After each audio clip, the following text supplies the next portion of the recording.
Hi, Michelle. So there's two ways of doing this that I can think of just basically getting the data for the people who haven't actually completed the survey so they don't get triggered to the panel. So just going into the part one of the survey, the first one would be to actually use the new response tagging feature to tag the responses that we're interested in. But maybe this might not be a best option if you're going to be doing this, updating this continuously. But basically what you would do is click on Tools, go to Create Custom Field, call this, I don't know what you actually want to call this, but maybe, for example, follow-up or non-contact or something like that. Field type would be a tag, so we can tag them as non-contacts on add field. So what this does is it basically adds a new column into your data called non-contacts.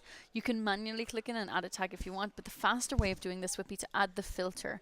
So basically we could say, first of all, if email is not empty, sorry, is not empty. So this is basically getting all the people who is not empty, but it's including people who have completed the survey and people who haven't completed the survey. So you want to say, and survey metadata finished is not it's false. So basically they haven't completed the survey, so they haven't set off that trigger. If we click on this, it's saying that there's currently 2 responses that are filtered, so 2 responses that meet this criteria. So all you would need to do is click over here to select all of these. With selected, click edit, and then we put in our value, which would be yes for non-contacts. So we're tagging them as being non-contacts, for example. This basically means that when we update the 2 responses, they'll both be tagged with this yes value for non-contacts, and then we'll have that both in the data export, and also you can use it for filtering in the report section. Now, the only thing about this is as new responses come in, they won't be automatically tagged at this, so you'd have to keep coming back and doing this on a regular basis.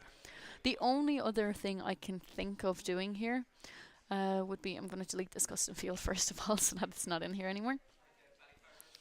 The only other thing I can think of would be to actually build a report based off of pretty much the same criteria as these filters right here.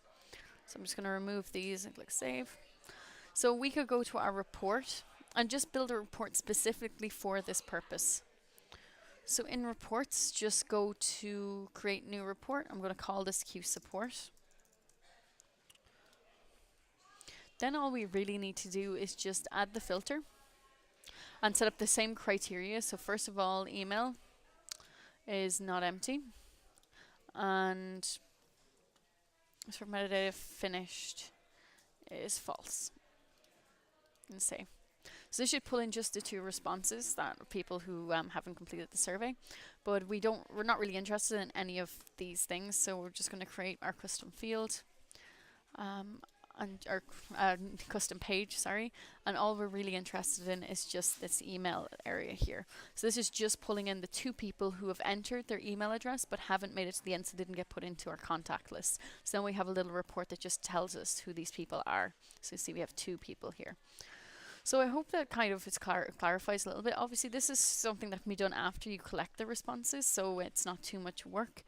We couldn't really set this up beforehand because we just won't be able to know whether people are actually going to make it to the end or not, so it's something that will be set up on the back end. But basically, these are people who would be added to the panel for not completed the survey. So obviously, if they come back in and actually take a retake link, or take the retake link and actually finish the survey, they will not be included in here because they've actually finished the survey. So I hope this answers your question. Please let me know if you have anything else.